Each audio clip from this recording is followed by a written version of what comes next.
ಜ್ಞಾನಧ್ವನಿ ಕೇಳುಗರಿಗೆ ನಮಸ್ಕಾರ. ಈಗ ಡಾಕ್ಟರ್ ಎ.ಆರ್. ಕೃಷ್ಣಶಾಸ್ತ್ರಿಯವರ ಕಥಾಮೃತ ಶಶಾಂಕವತಿ ಲಂಬಕ. ಹಿಂದಿನ ಕಥೆ. ಮಂತ್ರಿ ವಿಕ್ರಮಕೇಸರಿಯು ಬೇತಾಳ ಪಂಚವಿಂಶತಿ ಕಥೆಗಳನ್ನು ಹೇಳಿ ಅದೇ ಮಂತ್ರದಿಂದ ಬೇತಾಳನನ್ನು ವಶಪಡಿಸಿಕೊಂಡು ಬೇತಾಳನ ಸಹಾಯದಿಂದ ಇಲ್ಲಿಗೆ ಬಂದೆ ಎಂದನು.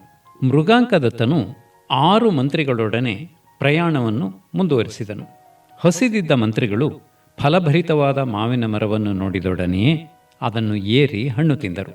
ಕೆಳಗೆ ಇಳಿಯಲಿಲ್ಲ. ಆ ಮರ ಗಣಪತಿಯದು. ಸ್ನಾನ ಮಾಡಿ ಆಚಮನ ಮಾಡಿ ಶುದ್ಧರಾಗದೆ ಆತನ ನಿವಾಸವನ್ನು ತುಳಿದಿದ್ದರಿಂದ ನೀವು ಆಸೆಪಟ್ಟ ಫಲದ ಜತೆಯೇ ನೀವೂ ಹಣ್ಣುಗಳಾಗಿ ಎಂದು ಶಾಪವಿತ್ತನು. ಮೃಗಾಂಕದತ್ತನು 10 ದಿನ ನಿರಾಹಾರನಾಗಿ ಗಣಪತಿಯನ್ನು ಅರ್ಚಿಸಲು ಆತನು ಪ್ರಸನ್ನನಾಗಿ ಎಲ್ಲ ಮಂತ್ರಿಗಳನ್ನೂ ಶಾಪದಿಂದ ಬಿಡುಗಡೆ ಮಾಡಿದನು. 6 ಜನರ ಜೊತೆಗೆ ಇನ್ನೂ 4 ಕಾಣಿಸಲು ಮೃಗಾಂಕದತ್ತನು ಆಶ್ಚರ್ಯಪಟ್ಟು ಆ ಮಂತ್ರಿಗಳಿಗೆ ನಿಮ್ಮ ವೃತ್ತಾಂತವೇನು ಎಂದು ಕೇಳಲು ವ್ಯಾಘ್ರದತ್ತನು ತನ್ನ ಕಥೆಯನ್ನು ಹೇಳಿದನು. ರಾಜನ ವಿಚಾರವೇ ತಿಳಿಯದೆ ದುಃಖಿತನಾಗಿ ದೇಹತ್ಯಾಗ ಮಾಡಬೇಕೆಂದಿರಲು ಕಣ್ವರೆಂಬ ಮುನಿಗಳು ಸುಂದರಸೇನಾ ಮಂದಾರವತಿಯರ ಕಥೆಯನ್ನು ಹೇಳಿ ಕಷ್ಟವನ್ನು ಧೈರ್ಯವಾಗಿ ಎದುರಿಸಿದವರಿಗೆ ಇಷ್ಟಾರ್ಥ ದೊರೆಯುವುದು ಎಂದು ಭರವಸೆ ನೀಡಿದ್ದನ್ನು ತಿಳಿಸಿದನು. ರಾಜನು ಮಂತ್ರಿಗಳೊಡನೆ ಉಜ್ಜಯಿನಿಯ ಹತ್ತಿರ ಬಂದನು. ಯಾವ ಕಡೆಯಿಂದಲೂ ಒಳಹೋಗಲು ಸಾಧ್ಯವಾಗಲಿಲ್ಲ. ವಿಕ್ರಮಕೇಸರಿಯು ತನ್ನ ವಶದಲ್ಲಿದ್ದ ಬೇತಾಳನನ್ನು ಕರೆದನು. ಅಲ್ಲದೆ ರಾಜನ ಸ್ನೇಹಿತರೂ ಸೈನ್ಯಗಳನ್ನು ಕಳಿಸಿದರು. ಮೊದಲು ಸಾಮವನ್ನು ಪ್ರಯೋಗಿಸಲು ನಿರ್ಧರಿಸಿ ಮೃಗಾಂಕವತಿಯನ್ನು ತನಗೆ ವಿವಾಹ ಮಾಡಿಕೊಡಲು ಉಜ್ಜಯಿನಿಯ ರಾಜ ಕರ್ಮಸೇನನಿಗೆ ಪತ್ರ ಸಂದೇಶವನ್ನು ಕಳಿಸಿದನು. ಅದನ್ನು ಓದಿ ಕರ್ಮಸೇನನು ಕೋಪಗೊಂಡು ಯುದ್ಧಕ್ಕೆ ಬಂದನು. ತರಂಗ 36. 2 ಕಡೆಯೂ ಸೈನ್ಯಗಳು ಸಿದ್ಧವಾದವು. ಉಜ್ಜಯಿನಿಯ ಹೊರಗೆ ಎರಡೂ ಸೇರಿ 5 ದಿನಗಳವರೆಗೆ ಘೋರವಾದ ಯುದ್ಧ ನಡೆಯಿತು.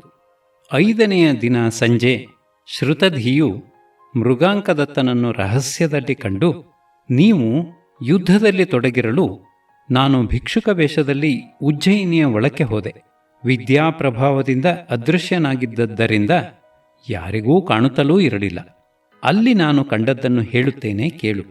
ಕರ್ಮಸೇನನು ಯುದ್ಧಕ್ಕೆ ಹೊರಟ ಕೂಡಲೇ ಶಶಾಂಕವತಿಯು ತಾಯಿಯ ಅಪ್ಪಣೆ ಪಡೆದು ಆ ಊರಿನ ಗೌರೀ ದೇವಾಲಯಕ್ಕೆ ಬಂದು ತಂದೆಗೆ ಜಯವಾಗಲಿ ಎಂದು ಪೂಜಾಸಕ್ತಳಾಗಿದ್ದಳು. ಅಲ್ಲಿ ತನ್ನ ಸಖಿಯೊಬ್ಬಳನ್ನು ಗುಟ್ಟಾಗಿ ಕರೆದು, ಸಖಿ, ಈ ಯುದ್ಧ ಸಂಭವಿಸಿರುವುದು ನನ್ನ ನಿಮಿತ್ತವಾಗಿ. ಆ ರಾಜಪುತ್ರನು ಈಗ ನಮ್ಮೂರಿಗೆ ಮುತ್ತಿಗೆ ಹಾಕಿದ್ದಾನೆ. ಆದ್ದರಿಂದ ನಮ್ಮ ತಂದೆ ನನ್ನನ್ನು ಕೊಟ್ಟರೂ ಕೊಟ್ಟು ಬಿಟ್ಟನೆ. ಏಕೆಂದರೆ ರಾಜರಿಗೆ ರಾಜ್ಯದ ಮುಂದೆ ಮಕ್ಕಳಲ್ಲ. ಆ ರಾಜಪುತ್ರ ಹೇಗಿದ್ದಾನೋ ಏನೋ. ಕುರೂಪಿಯನ್ನು ಕೈ ಹಿಡಿಯುವುದಕ್ಕಿಂತ ಮರಣವೇ ರೇಸು. ದರಿದ್ರನಾದರೂ ರೂಪವಂತನಾದ ಗಂಡನೇ ಮೇಲು. ಅಖಂಡ ಭೂಮಂಡಲ ಚಕ್ರವರ್ತಿಯಾಗಿದ್ದರೂ ಕುರೂಪಿಯಾದ ಗಂಡ ಬೇಡ. ಆದ್ದರಿಂದ ಅವನು ಹೇಗಿದ್ದಾನೆ ನೋಡಿಕೊಂಡು ಬರುತ್ತೀಯಾ? ಚತುರಿಕೆ ಎಂಬ ನಿನ್ನ ಹೆಸರು ಇರುವುದು ಒಂದಲ್ಲ, ನೀನಿರುವುದು ಒಂದಲ್ಲ. ನೀನು ಬುದ್ಧಿವಂತೆ, ನೀನು ಇದನ್ನು ಮಾಡಿಕೊಂಡು ಬರಬಲ್ಲೆ ಎಂದು ಹೇಳಿದಳು. ಅದರಂತೆ ಅವಳು ಉಪಾಯದಿಂದ ಸೇನಾ ಶಿಬಿರಕ್ಕೆ ಬಂದು ನಿನ್ನನ್ನು ನೋಡಿಕೊಂಡು ಹೋಗಿ, ಅಮ್ಮ, ಆ ರಾಜಪುತ್ರನ ರೂಪವನ್ನು ವರ್ಣಿಸಲು ಆದಿಶೇಷನಿಗೂ ಅಳವಲ್ಲ. ಸಿದ್ಧರು, ಗಂಧರ್ವರು, ದೇವತೆಗಳು ಯಾರಲ್ಲಿಯೂ ಅಂಥವರು ಇರಲಾರರು ಎಂದು ಹೇಳಿದಳು. ಅಂದಿನಿಂದ ಶಶಾಂಕವತಿಗೆ ನಿನ್ನ ಮೇಲೆ ಮನಸ್ಸಾಗಿದೆ. ಆದ್ದರಿಂದ ಇಂದಿನ ರಾತ್ರಿ ಗುಟ್ಟಾಗಿ ಗೌರೀ ದೇವಾಲಯಕ್ಕೆ ಹೋಗಿ ಅಲ್ಲಿಂದ ಅವಳನ್ನು ಕರೆತಂದು ನೀವಿಬ್ಬರೂ ಈ ಮಾಯಾವಟುವಿನ ಮನೆಗೆ ಹೋಗಿಬಿಡಿ. ಆಮೇಲೆ ನಾನೂ ರಾಜರೂ ಬರುತ್ತೇವೆ. ಈ ಯುದ್ಧ ನಿಲ್ಲಲಿ. ಸೈನ್ಯ ಸಂಹಾರ ಬೇಡ. ರಾಜನೂ ನೀನೂ ಕ್ಷೇಮದಿಂದಿರಿ. ಪ್ರಾಣಹಾನಿಯಿಂದ ಯುದ್ಧ ಮಾಡುವುದು ಕೇವಲ ಜಘನ್ಯವಾದ ಸಾಧನ ಎಂದು ತಿಳಿದವರು ಹೇಳುತ್ತಾರೆ ಎಂದನು. ಅದರಂತೆ ಅವನು ಅಂದಿನ ರಾತ್ರಿ ತನ್ನ ಸಚಿವರೊಡಗೂಡಿ ಉಜ್ಜಯಿನಿಯ ಒಳಕ್ಕೆ ಹೋದನು. ಬಾಗಿಲಲ್ಲಿ ಕೆಲವೇ ಕಾವಲುಗಾರರಿದ್ದು ಅವರೂ ನಿದ್ರೆ ಹೋಗಿಬಿಟ್ಟಿದ್ದರು. ಶ್ರುತಧಿಯು ಹೇಳಿದ್ದ ಗುರುತು ಹಿಡಿದು ಹೋಗಿ ಪುಷ್ಪಕರಂಡಕೋದ್ಯಾನದಲ್ಲಿ ಬೆಳದಿಂಗಳಿಂದ ಬೆಳಗುತ್ತಿದ್ದ ಆ ಗೌರ್ಯಾಶ್ರಮವನ್ನು ಕಂಡರು. ಅಷ್ಟು ಹೊತ್ತಿಗೆ ಶಶಾಂಕವತಿಯ ಪರಿಚಾರಕಿಯರೆಲ್ಲರೂ ನಿದ್ರೆ ಹೋಗಿದ್ದರು. ಅವಳಿಗೆ ಮಾತ್ರ ನಿದ್ದೆ ಬರದೆ, ನನಗಾಗಿ 2 ಕಡೆಯೂ ಪ್ರತಿನಿತ್ಯವೂ ರಾಜರು ಹತರಾಗುತ್ತಿದ್ದಾರೆ.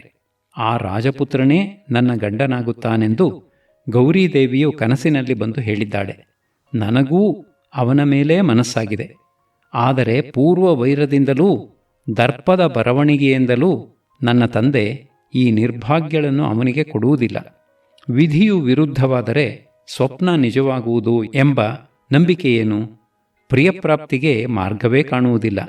ಆದ್ದರಿಂದ ಪ್ರಾಣ ಕಳೆದುಕೊಳ್ಳುವುದೇ ಸರಿ ಎಂದು ಯೋಚಿಸಿ ದೇವಾಲಯದ ಎದುರಿಗಿದ್ದ ಒಂದು ಅಶೋಕ ವೃಕ್ಷದಲ್ಲಿ ತನ್ನ ಉತ್ತರೀಯದಿಂದ ನೇಣು ಹಾಕಿಕೊಳ್ಳುವುದರಲ್ಲಿದ್ದಳು. ಅಷ್ಟು ಹೊತ್ತಿಗೆ ಅವಳ ಸಖಿಯರಿಗೆ ಎಚ್ಚರವಾಗಿ ಅವಳನ್ನು ಹುಡುಕುತ್ತಾ ಬಂದರು. ಮಗಳೇ, ಚಿಂತಿಸಬೇಡ, ಕನಸಿನಲ್ಲಿ ನಾನು ಹೇಳಿದ್ದು ಸುಳ್ಳಾಗುವುದಿಲ್ಲ. ಮೃಗಾಂಕದತ್ತನು ನಿನ್ನ ಹತ್ತಿರವೇ ಬಂದಿದ್ದಾನೆ. ಅವನನ್ನು ಸೇರಿ ಸುಖವಾಗಿರು ಎಂದು ಗರ್ಭಗುಡಿಯಿಂದ ಅಶರೀರವಾಣಿ ಕೇಳಿಬಂತು. ಆದ್ದರಿಂದ ಅವಳು ಗಾಬರಿಗೊಂಡು ಅಕ್ಕಪಕ್ಕದಲ್ಲಿ ನೋಡಲು ವಿಕ್ರಮಕೇಸರಿಯು ಮುಂದೆ ಬಂದು, ದೇವಿ, ರಾಜಪುತ್ರನು ನಿನ್ನ ಪ್ರೇಮಪಾಶದಲ್ಲಿ ಸಿಕ್ಕಿ ನಿನ್ನ ಹತ್ತಿರವೇ ಇದ್ದಾನೆ ಎಂದು ಅವನನ್ನು ತೋರಿಸಿದನು. ಅವನನ್ನು ನೋಡಿ ಅವಳು ರೋಮಾಂಚಗೊಂಡು ಸ್ತಬ್ಧಳಾಗಿ ನಿಲ್ಲಲು ಮೃಗಾಂಕದತ್ತನು ಮುಂದೆ ಬಂದು, ಕೋಮಲಾಂಗಿ, ನಾನು ನಿನ್ನ ಗುಣಗಳಿಂದ ಬಂಧಿತನಾಗಿ ದೇಶ ಕೋಶ ಬಂಧು ಬಳಗ ಎಲ್ಲವನ್ನೂ ಬಿಟ್ಟು ಬಹುದೂರದಿಂದ ಬಂದಿದ್ದೇನೆ. ಕಾಡಿನಲ್ಲಿ ಅಲೆದು ನೆಲದ ಮೇಲೆ ಮಲಗಿ ಬಿಸಿಲಲ್ಲಿ ಬಳಲಿ ಹಣ್ಣು ಹಂಪಲಿನಿಂದ ಹೊಟ್ಟೆ ಹೊರೆದುಕೊಂಡು ತಪಸ್ಸು ಮಾಡಿದ್ದಕ್ಕೆ ಈ ಅಮೃತ ವರ್ಷ ಫಲವಾಗಿ ದೊರೆಯಿತು. ನನ್ನಲ್ಲಿ ನಿನಗೆ ಪ್ರೇಮವಿರುವುದಾದರೆ ನಮ್ಮ ಪುರಪುರಂಧ್ರಿಯರಿಗೆ ನಯನೋತ್ಸವವನ್ನುಂಟು ಮಾಡು. ಯುದ್ಧ ನಿಲ್ಲಲಿ, ಎರಡು ಪಕ್ಷಗಳಿಗೂ ಸುಖವಾಗಲಿ ಎಂದನು. ಶಶಾಂಕವತಿಯು ನೆಲವನ್ನು ನೋಡುತ್ತಾ ಮೆಲ್ಲಗೆ, ಆರ್ಯಪುತ್ರ, ನಾನು ನಿನ್ನ ಗುಣಗಳಿಗೆ ಮಾರು ಹೋಗಿದ್ದೇನೆ. ಆದ್ದರಿಂದ ಯಾವುದು ಒಳ್ಳೆಯದೆಂದು ತಿಳಿದಿದ್ದೀಯೋ ಅದನ್ನು ಮಾಡು ಎಂದಳು. ಅಮೃತದಂಥ ಆ ಮಾತನ್ನು ಕೇಳಿ ಅವನಿಗೆ ಪರಮಾನಂದವಾಯಿತು. ಗೌರಿಯನ್ನು ನಮಸ್ಕರಿಸಿ ಅವನು ರಾಜಪುತ್ರಿಯನ್ನು ಕುದುರೆಯ ಮೇಲೆ ತನ್ನ ಹಿಂದೆ ಕೂರಿಸಿಕೊಂಡನು. ಅವಳ ಸಖಿಯರನ್ನು ಅವನ ಸಚಿವರು ಕೂರಿಸಿಕೊಂಡರು. 11 ಜನರೂ ಶಸ್ತ್ರಪಾಣಿಗಳಾಗಿ ಹೋಗುತ್ತಿರಲು ನಗರ ರಕ್ಷಕರಿಗೆ ಅವರನ್ನು ತಡೆಯಲು ಧೈರ್ಯ ಬರಲಿಲ್ಲ. ಎಲ್ಲರೂ ಸುರಕ್ಷಿತವಾಗಿ ಮಾಯಾವಟುವಿನ ಮನೆಗೆ ಹೋದರು.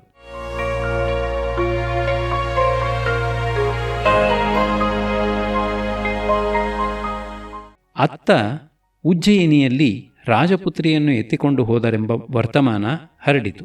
ಇದನ್ನು ಮಹಾರಾಣಿಯು ನಗರಾಧ್ಯಕ್ಷನೊಡನೆ ಕರ್ಮಸೇನನಿಗೆ ಹೇಳಿ ಕಳುಹಿಸಿದಳು.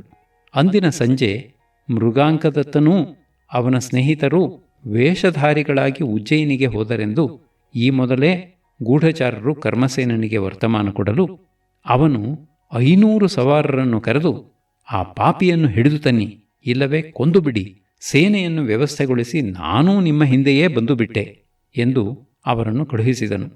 ಸೇನಾಪತಿಯೇ ಅವರನ್ನು ಕರೆದುಕೊಂಡು ಹೊರಟನು. ಆದರೆ ದಾರಿಯಲ್ಲಿ ನಗರಾಧ್ಯಕ್ಷನು ಸಿಕ್ಕಿ ಯಾರೋ ಕೆಲವರು ವೀರರು ರಾಜಪುತ್ರಿಯನ್ನು ಕರೆದುಕೊಂಡು ಹೋಗಿ ಬಿಟ್ಟಿದ್ದರೆಂದು ತಿಳಿಸಿದನು. ಆದ್ದರಿಂದ ಏನೂ ಮಾಡಲಾರದೆ ರಾಜನು ಅಂದಿನ ರಾತ್ರಿಯನ್ನು ಸುಮ್ಮನೆ ಕಳೆದನು. ಬೆಳಗಾದ ಮೇಲೆ ಒಬ್ಬ ದೂತನೊಡನೆ ಮೃಗಾಂಕದತ್ತನು ನನ್ನ ಮಗಳನ್ನು ಕರೆದುಕೊಂಡು ಹೋದನು. ಆದದ್ದಾಯಿತು, ಅವನಿಗಿಂತ ಉತ್ತಮರಾದವರು ತಾನೇ ಮತ್ತಾರು ಇದ್ದಾರೆ. ಆದ್ದರಿಂದ ನೀವೆಲ್ಲರೂ ನಮ್ಮ ಮನೆಗೆ ದಯಮಾಡಿಸಿ, ಅಲ್ಲಿ ಕ್ರಮವಾಗಿ ಮದುವೆ ಮಾಡಿಕೊಡುತ್ತೇನೆ ಎಂದು ಹೇಳಿ ಕಳುಹಿಸಿದನು.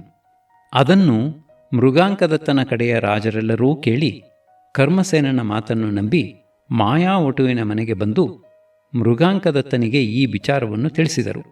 ಅವನು ಎಲ್ಲರನ್ನೂ ಕೂರಿಸಿಕೊಂಡು, ನಾವು ಉಜ್ಜಯಿನಿಗೆ ಮದುವೆಗಾಗಿ ಹೋಗತಕ್ಕದ್ದು ಯುಕ್ತವೇ ಅಲ್ಲವೇ ವಿಚಾರ ಮಾಡಿದ್ದೀರಾ?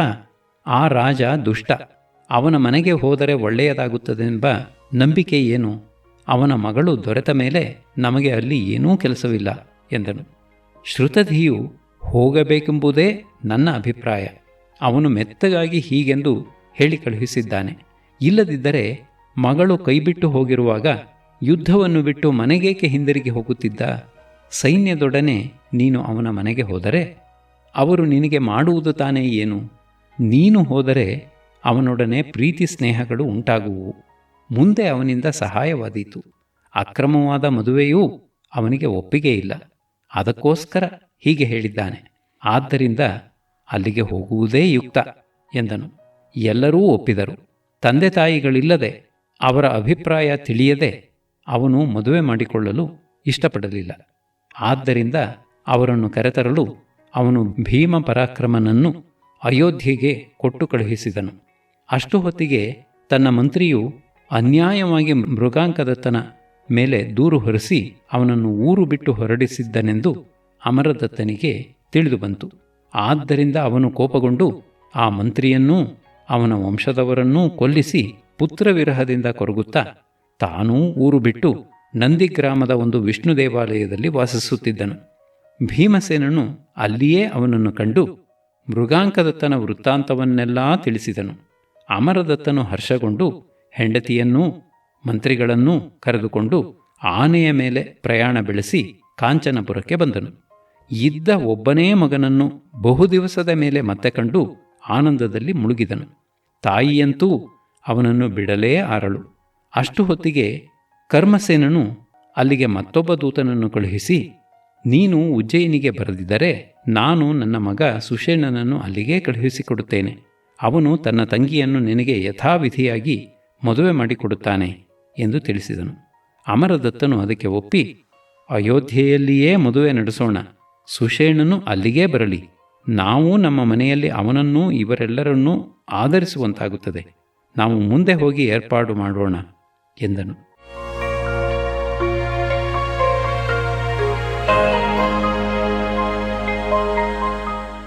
ಸುಷೇಣನನ್ನು ಕರೆತರಲು ಮಾಯಾವಟುವನ್ನು ಒಬ್ಬನನ್ನು ಬಿಟ್ಟು ಎಲ್ಲರೂ ಶುಭ ದಿನದಲ್ಲಿ ಅಯೋಧ್ಯೆಗೆ ತೆರಳಿದರು. ಅಯೋಧ್ಯೆಯ ಪುರಜನರು ಊರನ್ನು ಅಲಂಕಾರ ಮಾಡಿ ಅವರನ್ನು ಆನಂದದಿಂದ ಬರಮಾಡಿಕೊಂಡರು. ವಂದಿಗಳೂ ಗಾಯಕರೂ ಚಾರಣರೂ ಹೊಗಳುತ್ತಿರಲು, ಮಂಗಳವಾದ್ಯಗಳು ಮರೆಯುತ್ತಿರಲು ಎಲ್ಲರೂ ಸಂಭ್ರಮದಿಂದ ಊರನ್ನು ಹೊಕ್ಕರು. ಮಾಯಾವಟುವು ಸುಷೇಣನನ್ನು ಒಡಗೊಂಡು ಬಂದನು. ಅವನನ್ನು ರಾಜನು ತುಂಬ ಗೌರವದಿಂದ ಕಂಡು ಆದರ ಮಾಡಿದನು. ಸುಷೇಣನು ತಂಗಿಯನ್ನು ಕಂಡು, ತಂದೆ ಹೇಳಿ ಕಳುಹಿಸಿದ್ದಾನೆ, ಮಗಳೇ, ನೀನು ಮಾಡಿದ್ದು ಅಯುಕ್ತವಾದದ್ದೇನಲ್ಲ, ನಿನಗೆ ಮೃಗಾಂಕದತ್ತನೇ ಗಂಡನಾಗುತ್ತಾನೆಂದು ಗೌರೀದೇವಿಯು ಕನಸಿನಲ್ಲಿ ಹೇಳಿದ್ದು ನನಗೆ ಇಂದು ತಾನೇ ತಿಳಿಯಿತು. ಗಂಡನನ್ನು ಅನುವರ್ತಿಸಿಕೊಂಡಿರು, ಅದೇ ಹೆಂಗಸರಿಗೆ ದೊಡ್ಡ ವ್ರತ ಎಂದನು. ಈ ಮಾತನ್ನು ಕೇಳಿ ಅವಳು ಧೈರ್ಯಗೊಂಡು ಸಂಕೋಚವನ್ನು ಬಿಟ್ಟಳು.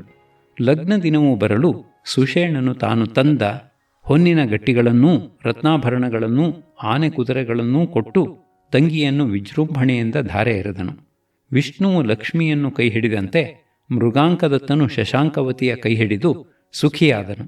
ಸುಷೇಣ, ಮಾಯಾವಟು, ದುರ್ಗಪಿಶಾಚ ಮುಂತಾದ ಮಿತ್ರರು ಉತ್ಸವದಲ್ಲಿ ಭಾಗಿಗಳಾಗಿ ಕೆಲವು ದಿನವಿದ್ದು ಗೌರವಗೊಂಡು ತಮ್ಮ ತಮ್ಮ ಊರಿಗೆ ಹೋದರು. ಅಮರದತ್ತನು ಮುದುಕನಾಗಿ ಮಗನಿಗೆ ರಾಜ್ಯದಲ್ಲಿ ಪಟ್ಟಾಭಿಷೇಕ ಮಾಡಿ ಮಂತ್ರಿಯೊಡನೆ ಕಾಶಿಗೆ ಹೊರಟು ಹೋದನು. ಮೃಗಾಂಕದತ್ತನು ತನ್ನ ಸ್ನೇಹಿತರ ಸಹಾಯದಿಂದ ಭೂಮಂಡಲವನ್ನು ಜಯಿಸಿ ಶಶಾಂಕವತಿಯೊಡನೆ ಸುಖವಾಗಿ ಆಳಿಕೊಂಡಿದ್ದನು. ಅವನ ಆಳಿಕೆಯಲ್ಲಿ ದೇಶವು ದುರ್ಭಿಕ್ಷ, ಕಳ್ಳರು, ಪರರಾಜರು ಯಾವ ಹೆದರಿಕೆಯೂ ಇಲ್ಲದೆ ಸಂತೋಷದಿಂದಿದ್ದಿತು. ಪಿಶಂಕಚಟನು ಮಲೆಯವನದಲ್ಲಿ ನರವಾಹನದತ್ತನಿಗೆ ಈ ಕಥೆಯನ್ನು ಹೇಳಿ, ಮೃಗಾಂಕದತ್ತನು ಬಂದ ಕಷ್ಟವನ್ನೆಲ್ಲ ಸಹಿಸಿಕೊಂಡು ಕೊನೆಗೆ ಶಶಾಂಕವತಿಯನ್ನು ಹೇಗೆ ಪಡೆದನೋ ಹಾಗೆಯೇ ನೀನೂ ಮದನ ಮಂಚುಕೆಯನ್ನು ಪಡೆಯುತ್ತೀಯೇ ಎಂದನು. ನರವಾಹನದತ್ತನು ಆ ಮಾತನ್ನು ಕೇಳಿ ಧೈರ್ಯಗೊಂಡು ಅವನಿಗೆ ನಮಸ್ಕರಿಸಿ ಕಣ್ಮರೆಯಾಗಿದ್ದ ಲಲಿತಲೋಚನೆಯನ್ನು ಹುಡುಕುತ್ತಾ ಹೋದನು. ಶಶಾಂಕವತಿ ಲಂಬಕ ಮುಗಿಯಿತು. ಶ್ರೀರಸ್ತು.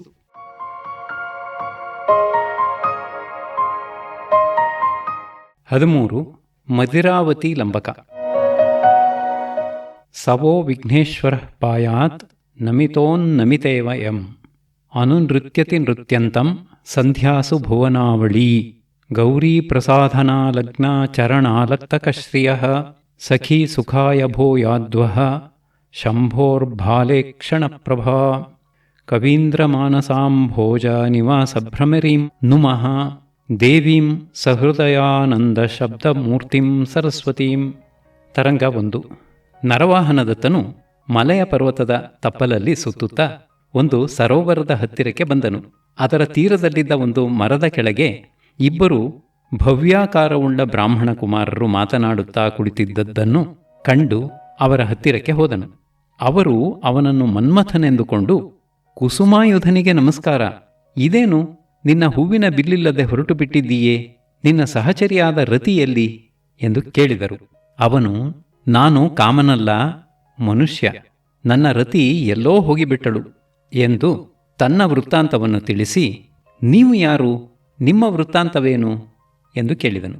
ಅದಕ್ಕೆ ಅವರಲ್ಲಿ ಒಬ್ಬನು ವಿನಯದಿಂದ, ತಮ್ಮಂಥ ರಾಜರ ಮುಂದೆ ರಹಸ್ಯ ಸಂಗತಿಯನ್ನು ಹೇಳುವುದು ಹೇಗೆ? ಆದರೂ ನೀನು ಆಜ್ಞೆ ಮಾಡಿರುವುದರಿಂದ ಹೇಳುತ್ತೇನೆ, ಕೇಳು ಎಂದು ಮುಂದಿನ ಕಥೆಯನ್ನು ಹೇಳಿದನು. ಬ್ರಾಹ್ಮಣ ಕುಮಾರ ಮತ್ತು ಮಧಿರಾವತಿ ಇವರ ಕಥೆ. ಕಳಿಂಗ ದೇಶದಲ್ಲಿ ಶೋಭಾವತಿ ಎಂಬ ನಗರವಿದೆ. ಅಲ್ಲಿ ಯಶಸ್ಕರನೆಂಬ ಬ್ರಾಹ್ಮಣನಿದ್ದನು. ಅವನಿಗೆ ಮೇಖಲೆ ಎಂಬ ಹೆಂಡತಿ ಇದ್ದಳು. ನಾನು ಅವರಿಗೆ ಮಧ್ಯ ವಯಸ್ಸಿನಲ್ಲಿ ಮಗನಾಗಿ ಹುಟ್ಟಿದೆ. ನಾನು ಹುಡುಗನಾಗಿದ್ದಾಗ ಅಲ್ಲಿ ಕ್ಷಾಮ ಬರಲು ನನ್ನ ತಾಯಿ ತಂದೆಗಳು ಇದ್ದ ಒಡವೆ ವಸ್ತುಗಳನ್ನು ತೆಗೆದುಕೊಂಡು ನನ್ನನ್ನೂ ಕರೆದುಕೊಂಡು ವಿಶಾಲ ನಗರಕ್ಕೆ ಬಂದರು. ನಾನು ಗುರುಕುಲದಲ್ಲಿ ವಿದ್ಯಾಭ್ಯಾಸ ಮಾಡುತ್ತಿದ್ದೆ. ನಮ್ಮ ಜೊತೆಯಲ್ಲಿ ತುಂಬ ಗುಣವಂತನಾದ ವಿಜಯಸೇನನೆಂಬ ಕ್ಷತ್ರಿಯ ಹುಡುಗನಿದ್ದನು. ಒಂದು ದಿನ ಅವನ ತಂಗಿಯಾದ ಮಧಿರಾವತಿಯು ಅವನೊಡನೆ ನಮ್ಮ ಉಪಾಧ್ಯಾಯರ ಮನೆಗೆ ಬಂದಿದ್ದಳು. ನಾನು ಅವಳನ್ನು ನೋಡಿದೆ. ಅವಳು ನನ್ನನ್ನು ನೋಡಿದಳು. ಒಬ್ಬರಲ್ಲೊಬ್ಬರಿಗೆ ಮೋಹ ಉಂಟಾಯಿತು. ನಾನು ಮನೆಗೆ ಬಂದು ನೆಲದ ಮೇಲೆ ಬಿದ್ದ ಮೀನಿನಂತೆ ಚಟಪಟ ಗುಟ್ಟುತ್ತಿದ್ದು ಅಂದಿನ ರಾತ್ರಿಯನ್ನು ಕಳೆದೆ. ಮರುದಿನ ಉಪಾಧ್ಯಾಯರ ಮನೆಗೆ ಹೋದಾಗ ವಿಜಯಸೇನನು ಮಾತಿನ ಮಧ್ಯದಲ್ಲಿ, ನನ್ನ ತಂಗಿಯಿಂದ ನಿನ್ನ ವೃತ್ತಾಂತವನ್ನು ಕೇಳಿ ನಮ್ಮ ತಾಯಿಯು ನಿನ್ನನ್ನು ನೋಡಲು ಅಪೇಕ್ಷಿಸುತ್ತಾಳೆ ಎಂದನು. ಮರುಭೂಮಿಯಲ್ಲಿ ಅನಿರೀಕ್ಷಿತವಾಗಿ ಮಳೆ ಬಂದಂತಾಯಿತು. ನಾನು ಸಂತೋಷದಿಂದ ಅವರ ಮನೆಗೆ ಹೋಗಿ ಅವರ ತಾಯಿಯಿಂದ ಸತ್ಕೃತನಾಗಿ ಪ್ರಿಯೆಯನ್ನು ನೋಡಿ ಸೌಖ್ಯ ಪಡೆದನು. ತಂದೆ ಕರೆದನೆಂದು ವಿಜಯಸೇನನು ನನ್ನನ್ನು ಬಿಟ್ಟು ಹೋಗಲು ಮಧಿರಾವತಿಯ ದಾದಿಯು ನಾನಿದ್ದೆಡೆಗೆ ಬಂದು, ಅಯ್ಯ, ನಮ್ಮ ಮಧಿರಾವತಿಯು ಉದ್ಯಾನದಲ್ಲಿ ಬೆಳೆಸಿದ ಮಾಲತೀ ಲತೆಯಲ್ಲಿ ಹೊಸದಾಗಿ ಹೂ ಬಿಟ್ಟಿದೆ. ವಸಂತ ಸಮಾಗಮದಿಂದ ಅದು ಆನಂದಗೊಂಡು ನಗುತ್ತಿರುವಂತಿದೆ. ಅದರ ಮುತ್ತಿನಂತಹ ಮೊಗ್ಗುಗಳನ್ನು ನಮ್ಮ ಚಿಕ್ಕ ಯಜಮಾನಿಯು ಕುಯ್ದು ಹಾರ ಕಟ್ಟಿ ಕಳುಹಿಸಿದ್ದಾಳೆ ಎಂದು ಅದನ್ನೂ ಹಣ್ಣನ್ನೂ ಕರ್ಪೂರ ವೀಳ್ಯವನ್ನೂ ತಂದುಕೊಟ್ಟಳು. ನಾನು ಆ ಮಾಲೆಯನ್ನು ಧರಿಸಿ ತಾಂಬೂಲ ಹಾಕಿಕೊಂಡು, ಭದ್ರೇ, ನಾನೇನು ಹೇಳಲಿ? ನಿನ್ನ ಒಡತಿಯ ವಿಷಯದಲ್ಲಿ ನನಗಿರುವ ಪ್ರೇಮಾಧಿಕ್ಯದಿಂದ ನನ್ನ ಜೀವ ಹಾರಿಹೋದರೂ ನನ್ನ ಜನ್ಮ ಸಫಲವೇ ಎಂದೆನು. ಅವಳು ಹೊರಟು ಹೋದಳು. ವಿಜಯಸೇನನು ಬಂದು ನನ್ನನ್ನು ಮನೆಗೆ ಕರೆತಂದು ಬಿಟ್ಟನು. ಮತ್ತೊಂದು ದಿವಸ ಅವನು ತನ್ನ ತಂಗಿಯನ್ನು ನಮ್ಮ ಮನೆಗೇ ಕರೆತಂದನು. ಹೀಗೆ ಆಗಾಗ್ಗೆ ನಾನೂ ಮಧಿರಾವತಿಯೂ ಒಬ್ಬರನ್ನೊಬ್ಬರು ನೋಡುತ್ತಾ ಒಡನೆ ಇರುತ್ತಾ ನಮ್ಮ ಪ್ರೇಮವೂ ಬೆಳೆಯಿತು. ಆದರೆ ಒಂದು ದಿವಸ ಉಜ್ಜಯಿನಿಯಿಂದ ಬಂದ ರಾಜಪುತ್ರನೊಬ್ಬನು ಅವಳನ್ನು ಕೇಳಲು ತಂದೆಯು ಕೊಡುವುದಕ್ಕೆ ಒಪ್ಪಿದನು. ಆ ಸಂಗತಿಯನ್ನು ಕೇಳಿ ನಾನು ಸ್ವರ್ಗದಿಂದ ಬಿದ್ದಂತಾದೆನು. ಈಗ ಅವಳ ಮನೆಗೆ ಹೋಗುವಂತಿಲ್ಲ, ಅವಳನ್ನು ಕಾಣುವಂತಿಲ್ಲ. ಅದನ್ನು ನೋಡಿ ನಾನು ನಿರಾಶನಾಗಿ ಊರ ಹೊರಗಿದ್ದ ಒಂದು ಆಲದ ಮರಕ್ಕೆ ನೇಣು ಹಾಕಿಕೊಂಡೆ. ಆದರೆ ಸ್ವಲ್ಪ ಹೊತ್ತಿನ ಮೇಲೆ ಯಾರೋ ಒಬ್ಬರ ತೊಡೆಯ ಮೇಲೆ ತಲೆಯಿಟ್ಟು ಮಲಗಿದ್ದದ್ದು ಅನುಭವವಾಯಿತು. ಯಾರೋ ನೇಣನ್ನು ಕತ್ತರಿಸಿ ನನ್ನನ್ನು ಬದುಕಿಸಿದ್ದಾರೆ ಎಂದುಕೊಂಡು, ಅಯ್ಯ ದಯಾಳು, ನನ್ನನ್ನು ಏಕೆ ಉಳಿಸಿದೆ? ನನ್ನಂಥ ವಿರಹಿಗಳಿಗೆ ಮರಣವೇ ಮೇಲು ಎಂದೆ. ಅವನು ಮಧಿರಾವತಿಯ ವಿಚಾರವನ್ನು ತಿಳಿದು, ಇದಕ್ಕೆ ಸತ್ತರೆ ಏನು ಮಾಡಿದ ಹಾಗಾಯಿತು? ನನ್ನ ವೃತ್ತಾಂತವನ್ನು ಕೇಳು, ಹೇಳುತ್ತೇನೆ ಎಂದು ಮುಂದಿನ ಕಥೆಯನ್ನು ಹೇಳಿದನು.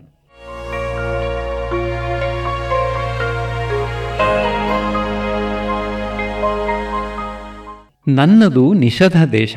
ನಾನು ದೇಶಾಂತರಗಳನ್ನು ನೋಡಲು ಹೊರಟು ಇಲ್ಲಿಗೆ ಸ್ವಲ್ಪ ದೂರದಲ್ಲಿರುವ ಶಂಖಪುರಕ್ಕೆ ಬಂದೆ. ಅಲ್ಲಿ ಒಬ್ಬ ಉಪಾಧ್ಯಾಯರಲ್ಲಿದ್ದುಕೊಂಡು ಒಂದು ದಿನ ಶಂಖ ಹ್ರದವೆಂಬ ಸರೋವರದ ಹತ್ತಿರ ಹೂ ಕುಯ್ಯುತ್ತಿದ್ದ ಒಬ್ಬ ದಿವ್ಯ ಸುಂದರಿಯಾದ ಹುಡುಗಿಯನ್ನು ಕಂಡೆ. ಅವಳೂ ನನ್ನನ್ನು ಕಂಡು ಹೂ ಕುಯ್ಯುವುದನ್ನು ಬಿಟ್ಟು ಪ್ರೇಮದಿಂದ ಮಂದಹಾಸವನ್ನು ಬೀರಿ ನನ್ನನ್ನು ನೋಡುತ್ತಾ ನಿಂತಳು. ನಾನೂ ಅವಳಲ್ಲಿ ಮುಗ್ಧನಾದೆ. ಅಷ್ಟರಲ್ಲಿ ಜನರ ಹಾಹಾಕಾರವು ಕೇಳಿಬಂತು. ಒಂದು ಮದದಾನೆ ಓಡಿ ಬರುತ್ತಿತ್ತು. ಅದನ್ನು ಕಂಡು ಹೆದರಿದ ಆ ಹುಡುಗಿಯನ್ನು ನಾನು 2 ತೋಳುಗಳಲ್ಲಿಯೂ ಎತ್ತಿಕೊಂಡು ಜನಮಧ್ಯಕ್ಕೆ ತೆಗೆದುಕೊಂಡು ಹೋಗಿಬಿಟ್ಟೆ. ಜನದ ಶಬ್ದವನ್ನು ಕೇಳಿ ಆನೆ ಅಲ್ಲಿಗೇ ಬಂತು. ಎಲ್ಲರೂ ಚಲ್ಲಾಪಿಲ್ಲಿಯಾದರು. ಅವಳೆಲ್ಲೋ ಹೋದಳು, ನಾನೆಲ್ಲೋ ಹೋದೆ. ಕೊನೆಗೆ ಉಪಾಧ್ಯಾಯರ ಮನೆ ಸೇರಿ ತಳಮಳಿಸುತ್ತಿದ್ದೆ. ನನ್ನನ್ನು ಕಂಡ ಸಹಾಧ್ಯಾಯಿಯೊಬ್ಬನು, ಅಯ್ಯ, ಈ ನಿನ್ನ ವ್ಯಾಧಿ ಅರ್ಥದಿಂದ ಬಂದದ್ದೇ, ಕಾಮದಿಂದ ಬಂದದ್ದೇ. ಲೋಭಕ್ಕೆ ವಶವಾಗಿ ಮತ್ತೊಬ್ಬರನ್ನು ಮೋಸಗೊಳಿಸಿ ಗಳಿಸುವ ಅರ್ಥವು ಸ್ಥಿರವಲ್ಲ. ಅದೇ ಪಾಪಮೂಲವಾಗಿ ಮರವಾಗಿ ಪಾಪಫಲಗಳ ಭಾರದಿಂದಲೇ ಆ ಮರ ಉರುಳುತ್ತದೆ. ಕೈಬಿಟ್ಟು ಹೋದ ಕಾಮವು ಜೀವವಿರುವ ತನಕ ನಮ್ಮನ್ನು ಅಣಕಿಸುತ್ತಿರುತ್ತದೆ. ಅದು ಅಧರ್ಮ, ನರಕಾಗ್ನಿಗೆ ಕೊಂಡೊಯ್ದು ಬೀಳಿಸುತ್ತದೆ. ಧೈರ್ಯೋತ್ಸಾಹಗಳುಳ್ಳವನು ತನ್ನ ಪೂರ್ವ ಸುಕೃತದಿಂದ ಬಂದಷ್ಟನ್ನು ಅನುಭವಿಸುತ್ತಾನೆ. ನಿನ್ನಂಥ ನಿರ್ವೀರ್ಯನಿಗೆ ಏನೂ ಇಲ್ಲ ಎಂದನು. ನಾನು ಏನೂ ಹೇಳದೆ ಆ ಊರೇ ಬೇಡವೆಂದು ಅದನ್ನು ಬಿಟ್ಟು ಇಲ್ಲಿಗೆ ಬಂದೆ. ಇಲ್ಲಿ ನೇಣು ಹಾಕಿಕೊಂಡಿದ್ದ ನಿನ್ನನ್ನು ಕಂಡು ಇಳಿಸಿ ನಿನ್ನ ಕಥೆಯನ್ನು ಕೇಳಿದ್ದಾಯಿತು. ನಿನ್ನ ಮದಿರಾವತಿ ಕಣ್ಣೆದುರಿಗಿದ್ದಾಳೆ. ಅವಳನ್ನು ಪಡೆಯಲು ಯತ್ನ ಮಾಡುವುದು ಬಿಟ್ಟು ಹೀಗೆ ಅಧೈರ್ಯ ಪಡುವುದೇ ಎಂದನು. ಅಷ್ಟು ಹೊತ್ತಿಗೆ ಮಂಗಳವಾದ್ಯಗಳೊಂದಿಗೆ ಮದಿರಾವತಿಯು ಅಲ್ಲಿಯ ದೇವಾಲಯಕ್ಕೆ ಪೂಜೆಗೆ ಬರುತ್ತಿದ್ದದ್ದು ಕಂಡಿತು. ಆದ್ದರಿಂದ ನಾವು ನನ್ನ ಸ್ನೇಹಿತನ ಸೂಚನೆಯಂತೆ ಆ ದೇವಾಲಯಕ್ಕೆ ಓಡಿಹೋಗಿ ಅಲ್ಲಿದ್ದ ಮಾತೃಕಾ ವಿಗ್ರಹಗಳ ಹಿಂದೆ ಅವಿತುಕೊಂಡು ಮುಂದಿನ ಸಂದರ್ಭವನ್ನು ಎದುರು ನೋಡುತ್ತಿದ್ದೆವು. ಮದಿರಾವತಿಯು ತಮ್ಮ ಸಂಪ್ರದಾಯದಂತೆ ಮದುವೆಗೆ ಮುಂಚೆ ಮನ್ಮಥನ ಪೂಜೆಗೆಂದು ಅಲ್ಲಿಗೆ ಬಂದಿದ್ದಳು. ಅವಳು ಒಬ್ಬಳೇ ಮನ್ಮಥನನ್ನು ಪ್ರಾರ್ಥಿಸಿಕೊಳ್ಳಬೇಕೆಂದು ಎಲ್ಲರನ್ನೂ ಕಳುಹಿಸಿ ಗರ್ಭಗುಡಿಯ ಬಾಗಿಲು ಹಾಕಿಕೊಂಡಳು. ಆಮೇಲೆ, ರತಿಪತಿಯೇ, ನನ್ನ ಮನೋಗತನಾದ ಪ್ರಿಯನು ನಿನಗೆ ಗೊತ್ತಿದ್ದರೂ ನನಗೆ ಮೋಸವಾಗಿದೆ. ಈ ಜನ್ಮದಲ್ಲೆಲ್ಲದಿದ್ದರೆ ಬರುವ ಜನ್ಮದಲ್ಲಾದರೂ ನನಗೆ ಆ ಬ್ರಾಹ್ಮಣ ಕುಮಾರನೇ ಗಂಡನಾಗಲಿ ಎಂದು ಅವಳು ಪ್ರಾಣ ನೀಗಿಕೊಳ್ಳುವುದಕ್ಕೆಂದು ಕತ್ತಿಗೆ ಪಾಶವನ್ನು ಹಾಕಿಕೊಂಡಳು. ನಾನು ಚಟ್ಟನೆ ಎದ್ದು ಹೋಗಿ ಅವಳ ಪಾಶವನ್ನು ಕಸಿದುಕೊಂಡು, ಪ್ರಿಯೇ, ಸಾಹಸವೇಕೆ? ಈಗೋ ಈ ದಾಸನು ಹತ್ತಿರವೇ ಇದ್ದಾನಲ್ಲ ಎಂದೆನು. ನನ್ನ ಸ್ನೇಹಿತನು, ನಾನು ಮದಿರಾವತಿಯ ವೇಷದಿಂದ ಈ ಪರಿಜನರೊಡನೆ ಹೊರಟು ಹೋಗುತ್ತೇನೆ. ನನ್ನ ಉತ್ತಿರೇಯಗಳನ್ನು ಉಟ್ಟು ಹೊದ್ದು ಇವಳು ನಿನ್ನ ಜೊತೆಯಲ್ಲಿ ಬರಲಿ. ನೀವಿಬ್ಬರೂ ಬೇರೆ ಬಾಗಿಲಿಂದ ಹೋಗಿ ರಾತ್ರಿ ಪ್ರಯಾಣ ಮಾಡಿ ದೇಶಾಂತರವನ್ನು ಸೇರಿಕೊಳ್ಳಿ. ನನ್ನ ಚಿಂತೆ ಬೇಡ, ದೇವರು ನನಗೆ ಒಳ್ಳೆಯದು ಮಾಡುತ್ತಾನೆ ಎಂದು ಮದಿರಾವತಿಯ ಉಡುಪಿನಲ್ಲಿ ಹೊರಟನು. ನಾವೂ ಬೇರೆ ಬಾಗಿಲಿನಿಂದ ಹೊರಬಿದ್ದು ರಾತ್ರಿಯೆಲ್ಲ ನಡೆದು ಅಚಲಪುರವೆಂಬ ಊರಿಗೆ ಬಂದೆವು. ಅಲ್ಲಿ ಒಬ್ಬ ಬ್ರಾಹ್ಮಣನ ಮನೆಯಲ್ಲಿ ಮದುವೆ ಮಾಡಿಕೊಂಡೆವು. ನಾನೇನೋ ಸುಖವಾಗಿದ್ದೆ. ಆದರೆ ನನ್ನ ಸ್ನೇಹಿತನಿಗೆ ಏನಾಯಿತೋ ತಿಳಿಯಲಿಲ್ಲ. ಆಮೇಲೆ ಉತ್ತರಾಯಣ ಪುಣ್ಯಕಾಲದಲ್ಲಿ ಗಂಗಾ ಸ್ನಾನಕ್ಕೆಂದು ಬಂದಿದ್ದಾಗ ಈ ಅನಿಮಿತ್ತ ಬಾಂಧವನು ದೊರೆತನು. ಅವನ ವೃತ್ತಾಂತವನ್ನು ಕೇಳಬೇಕು ಎಂದಿರುವಷ್ಟರಲ್ಲಿ ನೀನು ಬಂದೆ ಎಂದನು.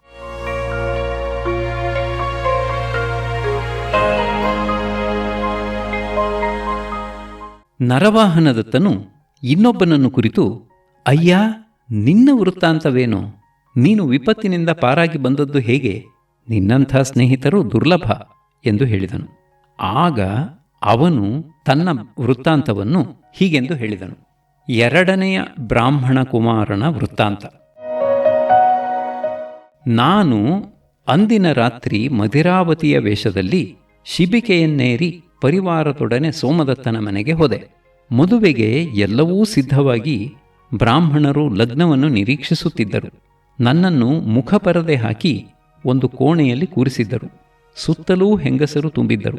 ಆಗ ಒಬ್ಬ ಯುವತಿಯು ನಾಗಕನ್ಯೆಯಂತೆ ಶಿರೋರತ್ನವನ್ನು ಧರಿಸಿ ಬಿಳಿಯ ಕಂಚುಕವನ್ನು ತೊಟ್ಟು ಬಳುಕುತ್ತಾ ನನ್ನ ಹತ್ತಿರ ಬಂದು ಕುಳಿತಳು. ನೋಡಿದರೆ ಹಿಂದೆ ನನ್ನ ಹೃದಯವನ್ನು ಅಪಹರಿಸಿದ್ದ ಸುಂದರಿ.